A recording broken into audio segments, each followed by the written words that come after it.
तो दोस्तों ये मेरे कंप्यूटर बेसिक कोर्स की वीडियो नंबर 11 है, जिसमें आपको बेसिक की जानकारी दी जाएगी। बेसिक की जानकारी इस वीडियो में दी जाएगी दोस्तों, क्योंकि आप जानते हैं कि बेसिक अगर नहीं आता है तो हमें बहुत से प्रॉब्लम का सामना करना पड़ता है।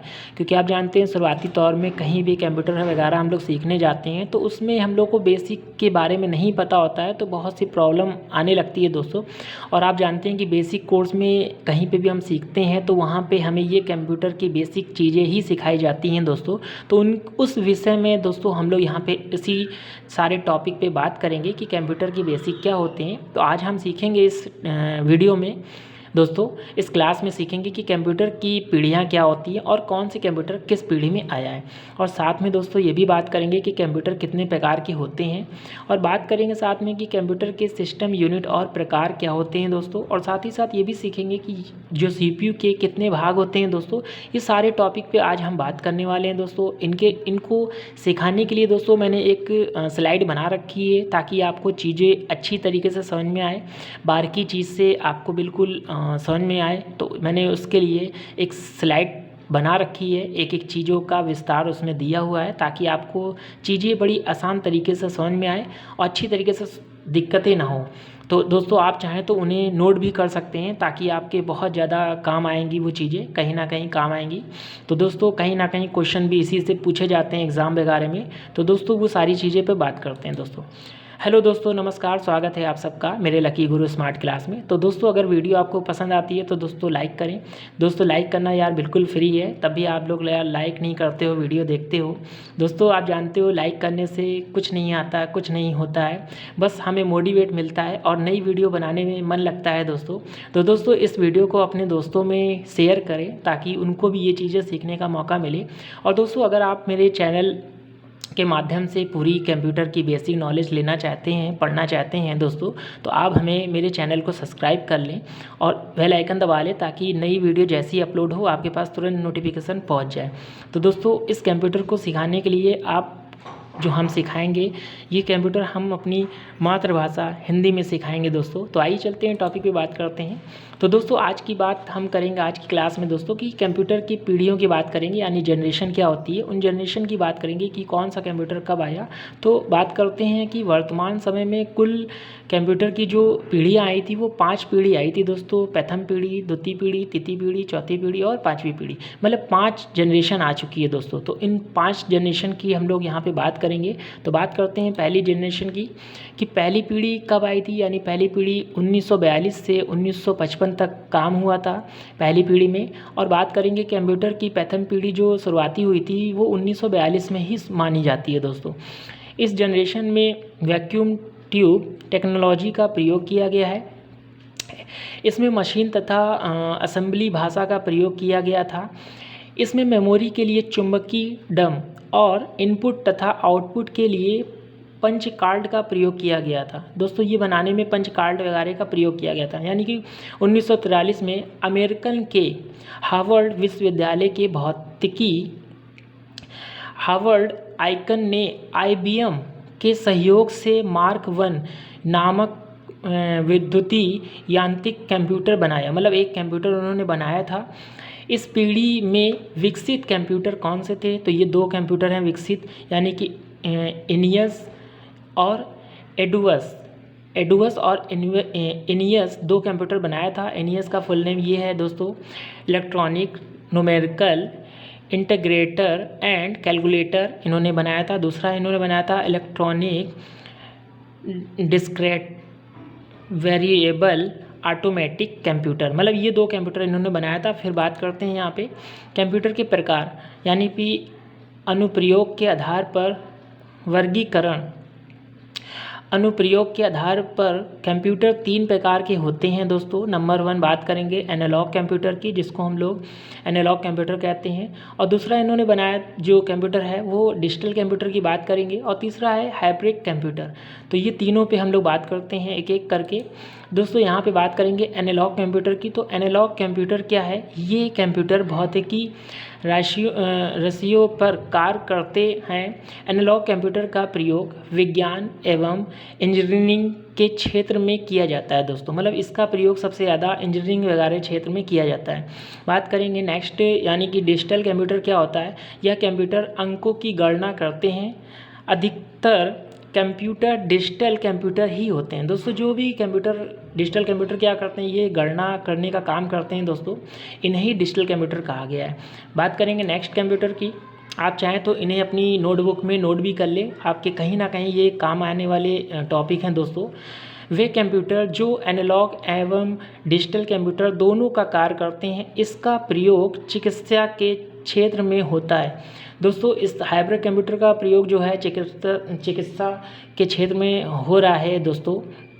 बात करेंगे हम लोग उद्देश्य के आधार पर कंप्यूटर दो प्रकार के होते हैं, यानी कि जनरल पर्पस कंप्यूटर जिसमें समान कार्य किए जाते हैं। इसका प्रयोग घरों एवं दुकानों में किया जाता है दोस्तों। नेक्स्ट बात करते हैं कि दूसरा है कि स्पेशल पर्पस कंप्यूटर या कंप्यूटर विशेष कार्य के लिए तैयार किए जाते हैं।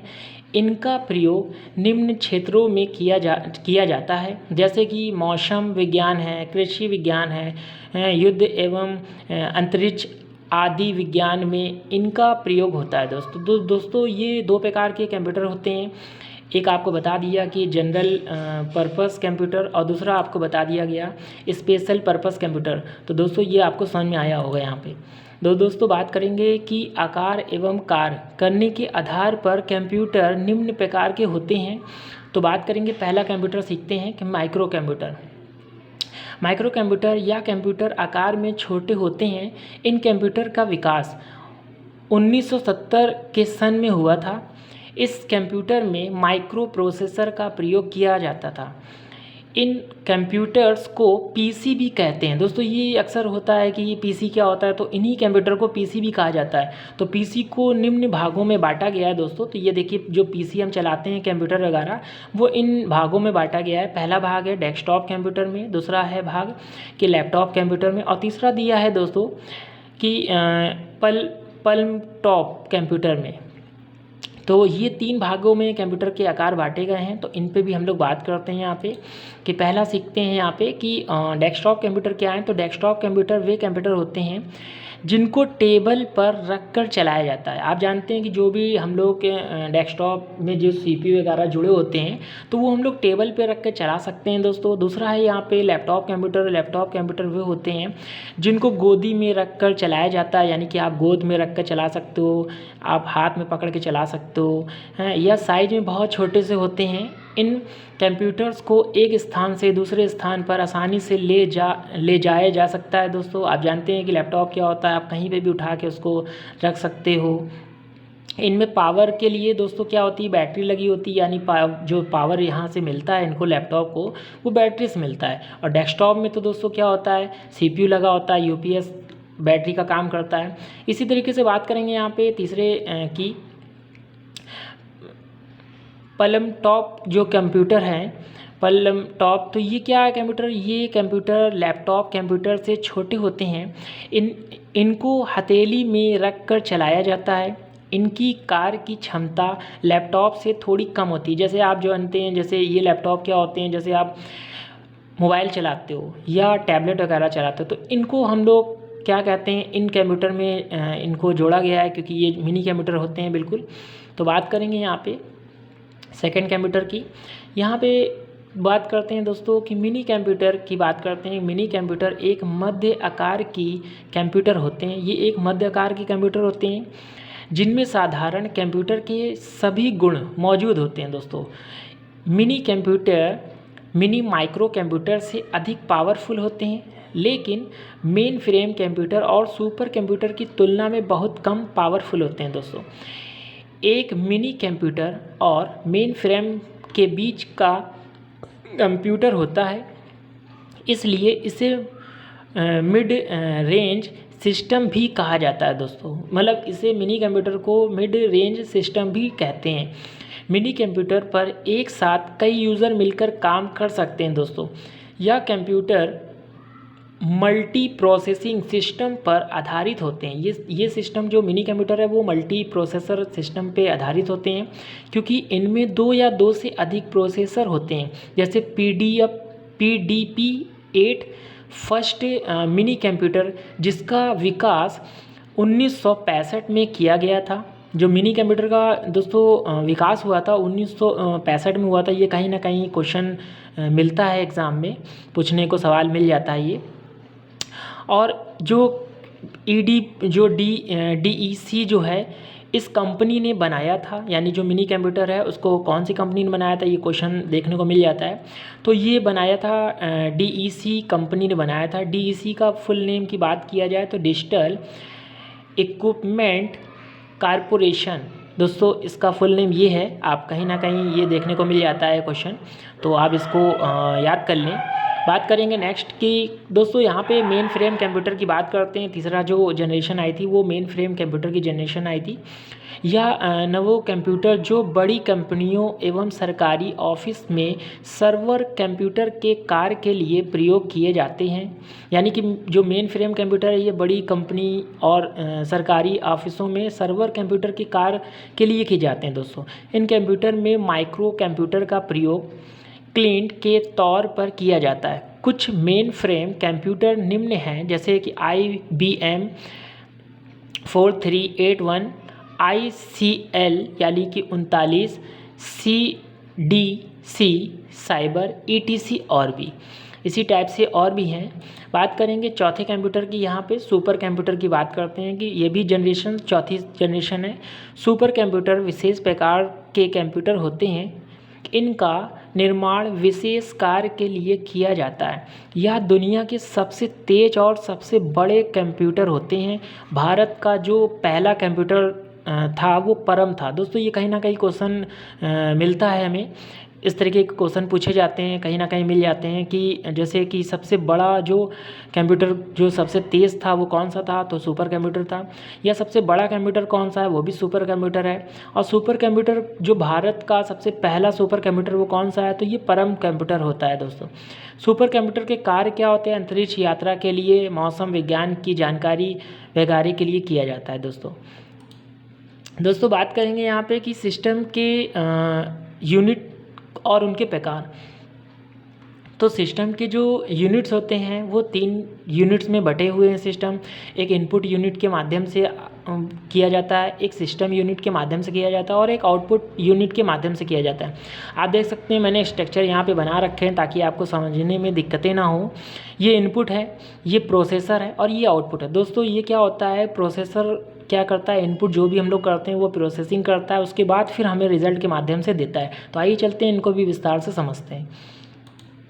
तो दोस्तों बात करते हैं इनपुट यूनिट क्या होते हैं। तो मानवीय निर्देशों को कंप्यूटर के समझने योग्य संकेतों में परिवर्तन करने के लिए जिन युक्तियों का प्रयोग किया जाता है उन्हें इनपुट क्या कहते हैं, युक्तियाँ कहते हैं। जैसे कि कीबोर्ड है, माउस है। जैसे आप कीबोर्ड से कुछ भी शब्द लिखते हो दोस्तों, जैसे अपना नाम लिखते हो वगैरह लिखते हो, तो वो सब क्या है कि इनपुट के माध्यम से सिस्टम पे पहुंचता है, फिर हमें आउटपुट के माध्यम से शो करता है।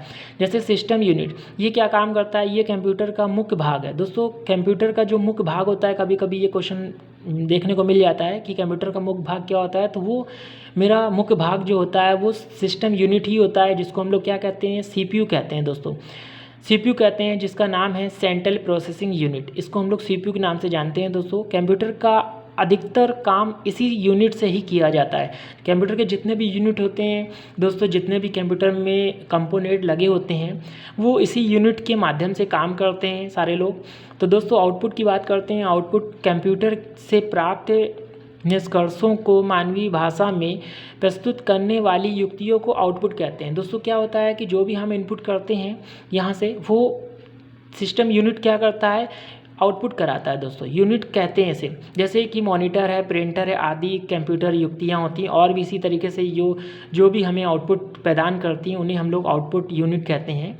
तो बात करते हैं यहाँ पे कि सीपीयू क्या है और इनके कितने भाग होते हैं दोस्तों। तो बात करेंगे यहाँ पे सीपीयू क्या है। तो सीपीयू को दोस्तों हम लोग क्या कहते हैं, सेंट्रल प्रोसेसिंग यूनिट के नाम से जानते हैं। कहीं ना कहीं ये क्वेश्चन हमें कहीं ना कहीं किसी ना किसी परीक्षा में देखने को मिल जाता है कि फुल नेम दे देता है तो हमें शॉर्ट नेम दे देता है, फुल नेम जानना होता है। तो इसको हम लोग क्या कहते हैं, सेंट्रल प्रोसेसिंग यूनिट के नाम से जानते हैं। यह कंप्यूटर का दिमाग होता है दोस्तों। इसको याद कर लीजिए, ये गौर से समझ लीजिए कि ये जो भी कंप्यूटर का जो दिमाग होता है वो सीपीयू होता है। यह निर्देशों का पालन करने के लिए उन्हें करना पड़ता है, व्याख्या करता है। ये जो भी हम निर्देशक देते हैं वो सीपीयू क्या करता है, वो चीज़ व्याख्या कर देता है और नियंत्रण करता है और संगणना करता है। यानी कि जो भी चीज़ें हैं उनको कंट्रोल करता है और उनको कहीं ना कहीं कैलकुलेशन करके देता है दोस्तों। तो बात करेंगे यहाँ पे सीपीयू को मुख्य रूप से 3 भागों में बांटा गया है। बात करते हैं, पहला है कंट्रोल यूनिट और दूसरा है यहाँ पे अर्थमेटिक लॉजिक यूनिट, तीसरा है मेमोरी दोस्तों। इन पे भी हम लोग बात करते हैं। यहाँ पे बात करते हैं दोस्तों कि जो सीपीयू क्या है और इसके कितने भाग होते हैं। तो बात करेंगे, यहाँ के 3 भाग हैं। यानी कि पहला सीखते हैं कि कंट्रोल यूनिट। कंट्रोल यूनिट क्या होते हैं, कंट्रोल यूनिट को ही हम लोग क्या कहते हैं दोस्तों, ये कंट्रोल यूनिट क्या करता है, तो जो भी हम लोग प्रक्रिया करते हैं, जो भी डेटा वगैरह देते हैं, तो वो कौन करता है, वो कंट्रोल यूनिट अपने आप को कंट्रोल करता है। जो भी इनपुट कराते हैं वो कंट्रोल यूनिट अपने अंदर कंट्रोल करता है। उसके बाद हमें आउटपुट के माध्यम से रिजल्ट देता है। तो कंट्रोल यूनिट क्या है, कंप्यूटर की आंतरिक क्रियाओं को संचालित करने, उन्हें नियंत्रित करते हैं। इस क्रियाओं को एएलयू तथा मेमोरी के आदान प्रदान करती है। मतलब यही यूनिट ऐसा है जो भी हम गणना वगैरह करते हैं तो वो कंट्रोल यूनिट के माध्यम से ही की जा सकती है। सेकंड बात करते हैं यहाँ पे अर्थमेटिक लॉजिक यूनिट के लिए दोस्तों। ये कहीं ना कहीं एग्जाम में क्वेश्चन मिल जाता है। इसको शॉर्ट फॉर्म में हम लोग कहते हैं एएलयू। एएलयू कहीं ना कहीं देखने को मिल जाता है, तो उसका फुल नेम ये होता है अर्थमेटिक लॉजिक यूनिट। जैसे कि नाम से ही स्पष्ट आपको पता चल रहा है, जैसे कि नाम से ही स्पष्ट है कि यह यूनिट सभी प्रकार के अर्थमेटिक और लॉजिकल क्रियाओं करती है। एएलयू कंट्रोल यूनिट से डाटा तथा निर्देश को प्राप्त करके उन्हें क्रियान्वित करता है। डाटा तथा निर्देशों को सूचना के रूप में मेमोरी में भेजा जाता है। तो दोस्तों ये क्या करता है कि अर्थमेटिक लॉजिक यूनिट गणना करने का काम करता है। तो नेक्स्ट बात करते हैं यहाँ पे कि तीसरी यूनिट की बात करते हैं कि मेमोरी एक स्टोरेज होती है दोस्तों। यह कंप्यूटर की स्टोरेज यूनिट है दोस्तों। इसे ही यूनिट कंट्रोल जो हम लोग करते हैं, यही स्टोरेज यूनिट होती है मेमोरी। यह कंप्यूटर का महत्वपूर्ण हिस्सा होता है। ये कंप्यूटर का महत्वपूर्ण हिस्सा होता है, प्रोग्राम आदि को स्टोर करके रख सकता है। इनको नापने की साइज के आधार पर कई यूनिट हैं, जैसे कि दोस्तों यहाँ पे बाइट है, किलोबाइट है, मेगाबाइट है, गीगाबाइट है एवं टेराबाइट है। दोस्तों ये कहीं ना कहीं क्वेश्चन भी हमें देखने को मिलता है कि इसमें सबसे छोटी यूनिट है दोस्तों। पूछने को ये क्वेश्चन देखने को मिलता है कि भैया सबसे छोटी यूनिट क्या होती है। तो वो जो दोस्तों हमारी सबसे छोटी यूनिट क्या होती है, तो वो बाइट होती है दोस्तों हैं। और सबसे बड़ी यूनिट क्या होती है, वो टेराबाइट होती है दोस्तों। सबसे बड़ी यूनिट टेराबाइट होती है। यह 2 प्रकार के होती हैं। तो यूनिटों को 2 रूप में बांटा गया है दोस्तों, प्राइमरी मेमोरी और सेकेंडरी मेमोरी में दोस्तों, इस रूप में बांटा गया है दोस्तों। तो दोस्तों आज की वीडियो में इतना ही, क्योंकि वीडियो ज़्यादा लंबी हो जाएगी दोस्तों। तो हम लोग आगे बात करेंगे नेक्स्ट वीडियो में कि प्राइमरी के क्या रूप होते हैं, सेकेंडरी के क्या रूप होते हैं, उन पे भी डिस्कस करेंगे दोस्तों। तो आज की वीडियो में दोस्तों इतना ही। तो दोस्तों अगर मेरी वीडियो आपको अच्छी लगी हो तो दोस्तों मेरे वीडियो को लाइक करें, या लाइक ज़रूर करें, क्योंकि आपके एक लाइक से ही मोटिवेट हम होते हैं दोस्तों, तभी वीडियो बनाने में मज़ा आती है दोस्तों। तो दोस्तों और अपने जो वीडियो है, इन वीडियो को अपने दोस्तों में शेयर करें ताकि उन्हें भी ये चीज़ सीखने को मौका मिल जाए। और दोस्तों अगर आप मेरे चैनल से जुड़कर पढ़ना चाहते हैं तो मेरे चैनल को सब्सक्राइब कर लें। तो फिर मिलते हैं नेक्स्ट वीडियो में नई जानकारी के साथ। तब तक के लिए धन्यवाद।